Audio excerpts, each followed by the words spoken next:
Ada yang ditinggal kawin nangis-nangis, ada yang ditinggal kawin ketawa-ketawa. Iya kan? Manusia bisa begitu. Pacarnya kawin, alhamdulillah aku bebas dari dia sekarang. Bisa begitu. Maka harus kamu kenali gejala dalam dirimu ini. Kan memang manusia nggak bisa ditebak. Mahasiswa itu ada yang dapat nilai A aja nggak ketawa sama sekali, biasa aja Pak. Nilai saya memang A semua loh. Gayanya ada yang kayak begitu. Itu manusia. Padahal temennya nilainya satu pun nggak ada A-nya. Begitu dapat A mungkin orang ini senang, tapi temannya yang satu semua A, jadi A tidak terlalu wow bagi dia. Nah itu kan manusia, maka perlu fase khusus uncovering. Coba dibongkar kebencianmu itu loh. Kamu benci kenapa sih? Karena apa? Karena dia ngomongnya salah. Salah pada siapa? Terus hubungannya apa sama dirimu? Adakah yang dicederai dalam dirimu? Apakah pikiranmu? Apa terus kamu jadi ikut salah karena dia ngomong salah? Itu salahnya dia apa lemahnya kamu? Loh, itu kan harus dibongkar dulu. Marah-marahmu itu posisinya di mana? Untuk apa? Targetnya apa? Hubungannya apa? Alasannya cocok enggak kemarahan dan kebencianmu itu? Itu uncovering phase. Kalau memang sudah tegas, sudah jelas bahwa ya Pak, saya berhak marah karena kita pacaran sudah 3 tahun, kemana-mana berdua. Tiba-tiba ada yang lebih cakep, misalnya tidak dipacari langsung dikawini, nah, misalnya itu kan berkhianat pada saya Pak. Nah, itu kan jelas duduk persoalannya. Itu loh. Ya meskipun rasional, wong ada yang lebih cakep. Nah, loh iya kan. Loh ya kan rasional kalau ada yang lebih cakep. Oke, yang tidak rasional ada yang lebih jelek itu baru tidak rasional. Ada yang lebih cakep, ngambil yang lebih cakep itu rasional. Ya, bersyukurlah masih cerdas. Oke, baru setelah jelas duduk persoalannya masuk decision phase. Decision phase itu fase berpikir. Kira-kira layak ndak dimaafkan. Kalau saya maafkan, positifnya apa, negatifnya apa. Itu decision phase. Ini mulai menimbang-nimbang. Enaknya saya maafkan apa ndak ya? Kalau ndak saya maafkan, wong dia sudah kawin jelas sama orang lain. Emangnya aku mau nunggu? Emangnya aku masih mau sama dudanya apa jandanya? Nah itu kan mikir itu kan. Itu namanya decision phase. Mikir. Iyalah ngapain terus dia tak pikir terus. Wong dia sudah sama orang lain, mestinya seneng-seneng sama orang lain. Sudahlah, di-delete aja. Kontrol Alt-Del. Iya, pokoknya di-delete pokoknya. Bahkan dari recycle bin juga dibuang. Ya, pokoknya ya nanti kamu nulislah, ku buang namamu dari recycle bin. Jadi untuk mengembalikan butuh servis. Tidak bisa lagi otomatis. Nah, itu decision phase. Masa menentukan, kamu mempertimbangkan kira-kira layak dimaafkan apa enggak. Kalau sudah, ya saya maafkan. Ngapain capek-capek aku mikir dia terus. Baru masuk ke work phase. Work phase ini malah kerja memaafkan. Iyalah saya maklumi, saya paham, kamu milih yang lebih cakep. Alhamdulillah akalmu masih jalan. Ya, berarti kamu pinter. Ya saya dulu gak salah milih kamu meskipun kamu milih orang lain. Nah, itu work phase, kerja sekarang. Lebih melihat sisi positifnya. Ada yang pengalaman pribadi, Pak. Jadi orang yang mengecewakanmu sekarang sudah tidak kamu lihat lagi sebagai sosok yang menyakitimu. Sudut pandangnya sudah geser. Kamu lihat dia sebagai manusia biasa yang mungkin salah. Dia juga punya perspektif positif sendiri. Dan kamu berusaha memahami jalannya dia berpikir. Sampai kamu memaklumi. Oh ya pantes memang situasinya begitu. Nah, oke, saya maklum, saya maafkan. Sekarang kita jalan sendiri-sendiri, yaitu work face. Aku tidak benci kamu, aku juga tidak marah lagi. Aku sekarang mau cari lagi yang lebih dari kamu. Ya. Oke, itu work face, kerja. Terus biasanya ketika orang sudah memaafkan melalui fase work face, ini level spiritualnya agak naik, memasuki deepening phase. Dia muncul kebanggaan diri tadi, mulai paham, oh memang manusia itu begitu. Oh memang orang itu bisa salah, bisa keliru, dan kita maafkan. Karena mungkin besok aku yang butuh minta maaf, itu deepening phase.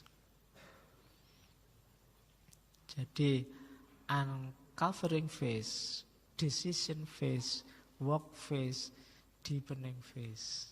Ini proses ketika orang memaafkan. Pahami lukamu, putuskan kamu mau memaafkan atau tidak. Kalau sudah kamu putuskan memaafkan, jalankan itu. Dan deepening phase, renungkan, perdalam, biar gak asal. Terus variabelnya sekarang. Untuk mendukung pemaafan, biasanya ada beberapa faktor yang mempengaruhi. Di catatan saya ada 5. Yang pertama, empati. Empati itu kemampuan seseorang melakukan transposisi. Transposisi itu memposisikan dirinya di posisi orang yang diempati. Oh iya ya, kamu milih yang lain yang lebih cakep. Ya maklum sih, kalau aku sendiri dapat yang lebih cakep, kamu juga tak tinggal kok. Itu namanya empati. Bisa memposisikan diri di posisinya dia. Iyalah paham, aku ngerti, aku sendiri juga gitu kok. Itu empati. Jadi kemampuan berempati itu menentukan orang bisa memaafkan apa enggak. Tapi kalau enggak bisa empati biasanya agak berat. Oke, yang kedua atribusi. Atribusi ini cara kita memandang, cara kita melabeli, mensifati pelaku dan kesalahannya. Salahnya apa? Gara-gara kesalahan ini kita pandang dia sebagai apa, itu menentukan pemaafan kita. Ada orang dengan kesalahan yang menurut orang lain kecil, tapi bagi orang tertentu ini kesalahan besar. Kamu jangan melecehkan temanku ini loh ya, karena saya kalau sama teman gak bisa ditawar. Tapi bagi yang lain, teman itu biasa, asal jangan melecehkan bapakku ya. Asal jangan melecehkan kampusku, dosenku ya. Itu atribusi namanya, cara melihat pelaku dan kesalahannya. Ada yang kesalahan kecil, tapi bagi orang tertentu ini besar loh kesalahan ini. Ada yang kesalahan besar, bagi orang tertentu kecil. Ini juga berpengaruh dalam pemaafan. Oke, ada itu yang bikin kadang-kadang kita melihat banyak hal yang tidak rasional. Masa hanya gara-gara digituin aja sampai segitunya. Kita melihatnya sepele. Ada yang gara-gara uang 1.000, 2.000 sampai bunuh-bunuhan. Itu karena atribusi. Kalau kita melihatnya hanya uang 1.000, 2.000-nya, mungkin orang tidak jadi bunuh-bunuhan gara-gara itu. Tapi karena yang terlibat ini melabeli, misalnya dia melecehkan harga diriku. Itu kan pelecehan harga diri, itu atribusi. Kalimatnya cuma itu, tapi bagi kamu, oh ini melecehkan agama. Itu atribusi namanya. Oh ini melecehkan ulama. Itu atribusi. Caramu melabeli orangnya atau kesalahannya. Kesalahannya itu, oh itu pelecehan ulama. Bagi orang lain pelecehan ulama mungkin luar biasa. Tapi mungkin ada orang yang tidak menganggap luar biasa. Ulama itu orang yang hatinya luas, orang yang bisa menerima kondisi apapun dan sangat pemaaf. Tidak apa-apa mungkin kalau ada yang melecehkan, jangan-jangan ada yang begitu. Tapi bagi yang lain, ini luar biasa, ulama ini yang nuntun kita ya, yang menunjukkan kita ke jalan yang benar ya. Nah, ini atribusi namanya. Itu menentukan pemaafan apa enggak. Kenapa kemarin misalnya Ahok tidak dimaafkan, bagi banyak orang kesalahannya Ahok itu luar biasa. Kenapa bisa begitu? Atribusi. Cara orang ngasih atribut, ngasih karakter, sifat pada kesalahan. Ya kayak tadi, bagi temanmu yang ini, diselingkuhi itu biasa karena dia juga sering selingkuh. Tapi bagi temanmu yang satunya, itu luar biasa karena dia setia. Nah, itu atribusi. Oke. Bahkan dalam beragama kadang-kadang begitu. Dengan orang sesama agama tapi beda kelompok lebih ganas dibandingkan kepada yang beda agama. Kan ada begitu. Itu atribusi. Cara menyikapi, cara melabeli. Oke, yang ketiga yang juga berpengaruh dalam pemaafan adalah tingkat luka. Ini sama ya, tingkat luka itu juga tergantung orangnya. Orang-orang yang ada yang sangat sensitif, ada yang sangat cuek. Ada yang kesalahan kecil bikin luka dalam, ada yang kesalahan besar tapi tidak bikin luka apa-apa. Ada, itu tingkat luka. Oke. Saya bisa menolerir kesalahan apapun. Kayak dosen itu bilang, asal tidak plagiat. Nah, kalau sudah plagiat itu sudah luka dalam misalnya. Jadi saya tidak akan memaafkan. Nah, itu tingkat luka. Itu juga berpengaruh. Kemudian kepribadian orang. Orang tertentu sukar memaafkan, orang tertentu mudah memaafkan. Itu harus kita baca juga, ini berpengaruh juga. Ada orang yang gampang dendam. Disenggol dikit, marah. Jangankan disenggol, dilihat aja marah. Kan ada kan yang gitu, ngapain dia lihat kan gitu. Itu karakter, kepribadian, berpengaruh pasti. Dalam pemberian atau penolakan maaf. Yo, kalian baca sendiri diri kalian. Saya ini orang cenderung apa ya. Dan karakter itu bukan barang mati. Bisa dilatih, bisa dibiasakan. Jangan menyerah dengan karakter. Mas, mbok jangan males-malesan. Saya itu sudah watek ya Pak, males ini Pak, ya susah. Tidak, bisa dibiasakan kok. Apapun kalau manusia itu bisa, itu istimewanya manusia yang diberikan oleh Allah. Segala kemampuan kita itu sebenarnya semuanya bersifat choice, pilihan. Kamu ingin apa aja sebenarnya bisa. Tinggal kamu biasakan. Jadi karakter juga begitu. Tidak ada karakter, Pak, saya itu aslinya introvert loh Pak, agak pendiam. Nggak. Kamu biasakan aja ekstrovert ya nanti nggak pendiam lagi.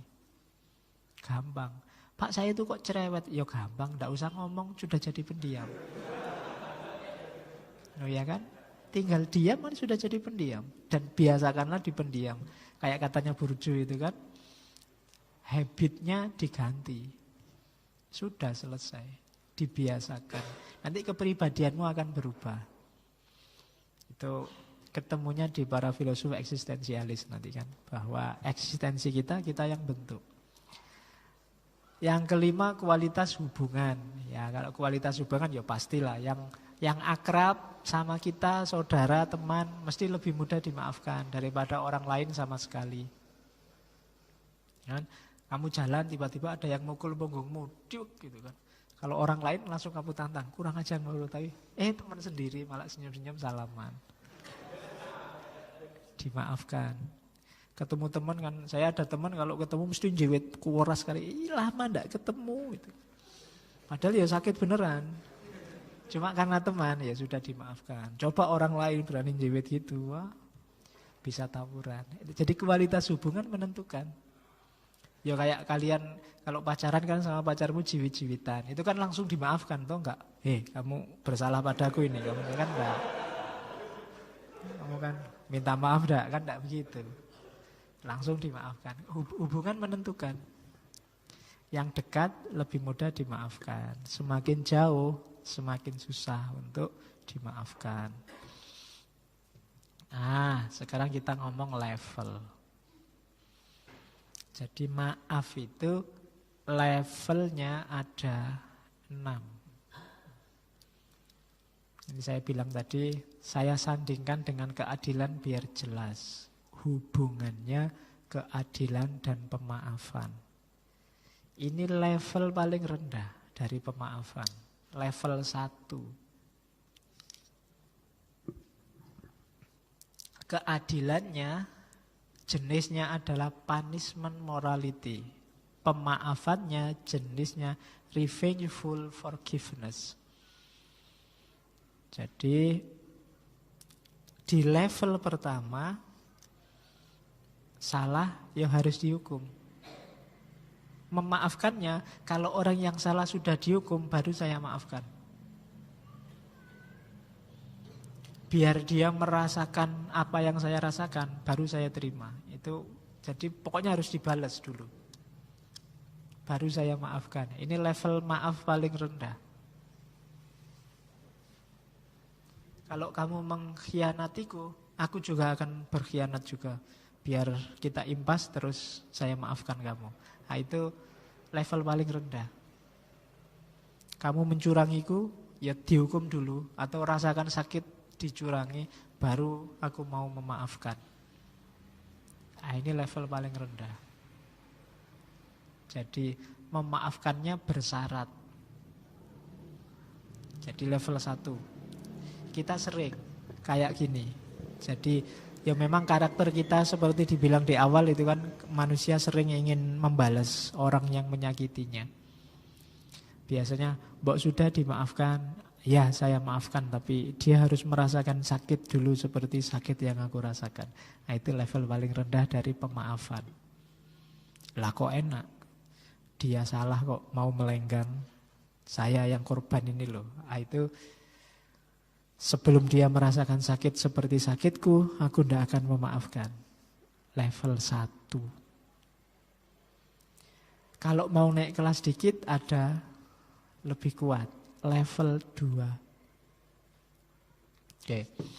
Ini nanti levelnya sampai 6. Level 2 keadilannya namanya individualism. Pemaafannya namanya conditional or restitutional forgiveness. Kalau ini minta dipulihkan, kalau tadi kan minta balas. Keadilannya adalah segala sesuatu ada timbal baliknya. Kalau engkau membantuku, aku akan membantumu. Itu teori keadilannya. Teori ini kalau diterjemahkan dalam pemaafan, ya oke, kamu saya maafkan, tapi rugiku harus dipulihkan.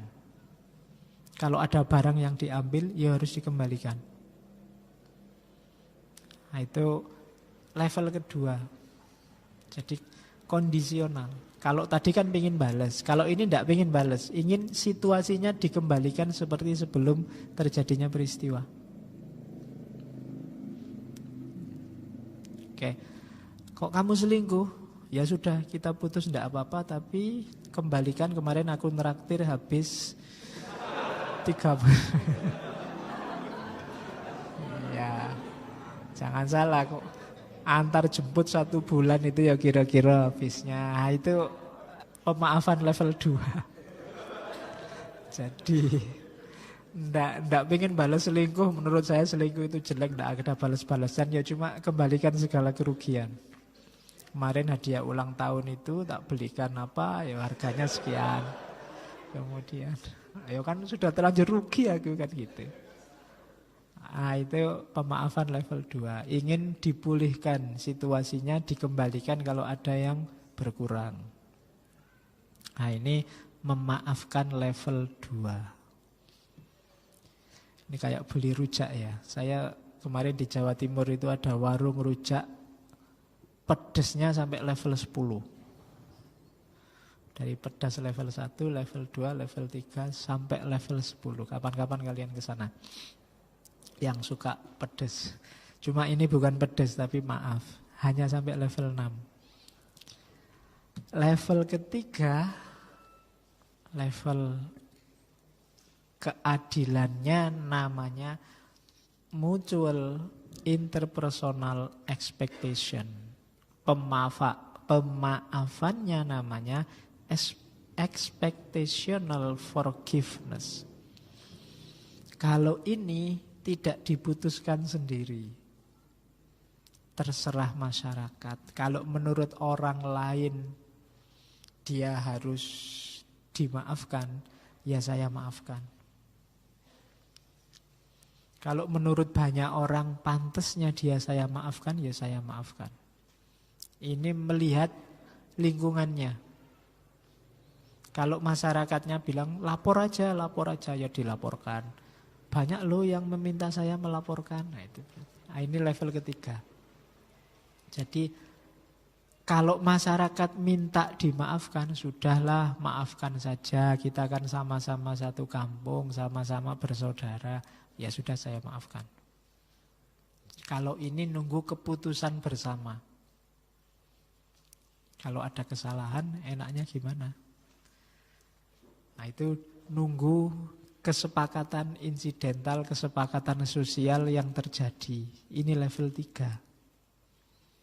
Saya maafkan kalau menurut orang-orang di sini yang kayak gini ini lebih baik dimaafkan. Misalnya di masjid sandal hilang. Oh ya kalau di masjid itu Pak biasanya memang sandalnya hilang, sudahlah dimaafkan saja. Daripada dicari juga susah ketemunya misalnya. Oh ya sudah saya maafkan. Ini level ini. Mungkin sebenarnya dia ingin nyari, mengusut siapa yang ambil sandal. Tapi konvensi yang ada di sini kalau cuma sandal yang hilang biasa aja lah Pak. Kecuali kalau motor, itu pun ya biasa aja lah Pak, sudah hilang aja. Ini kadang. Jadi ini level yang menunggu suara sosial, konvensi, kehidupan bersama. Kan di masyarakat tertentu ada yang sesuatu itu dianggap kesalahan, ada di masyarakat yang lain itu bukan kesalahan. Nah, itu kayak di barat itu kalau anak sudah SMA meskipun tiap malam nginep sama pacarnya asal suka sama suka enggak masalah. Kalau di kita masalah. Jadi akhirnya kan nginepnya nunggu bapak ibunya enggak ada.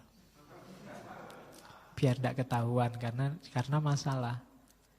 Nah, itu konvensi di sini kalau ketahuan begitu ya problem.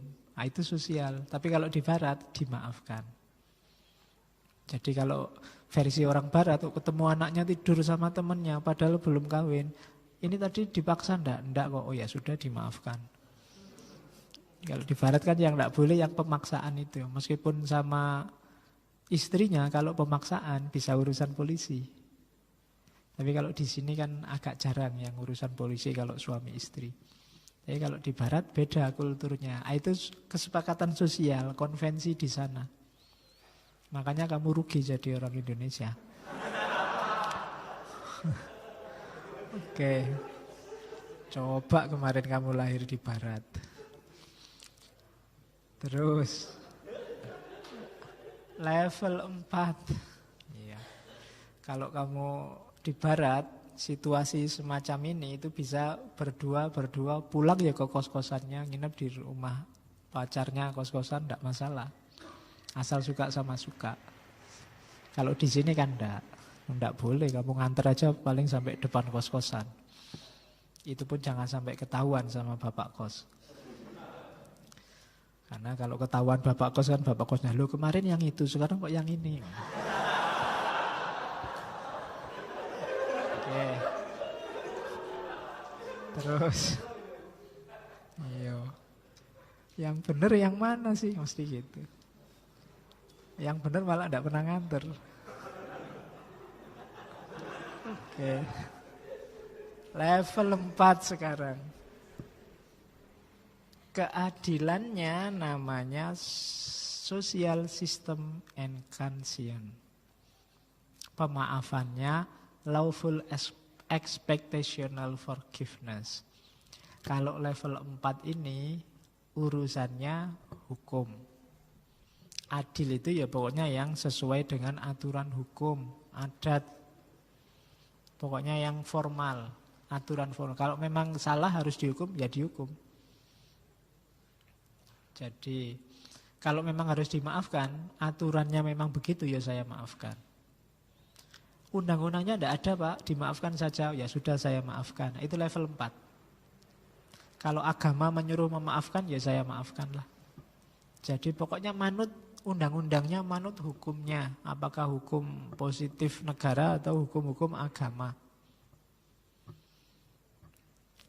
Kok suaminya kawin lagi, agama membolehkan Pak, oh ya sudah berarti saya maafkan.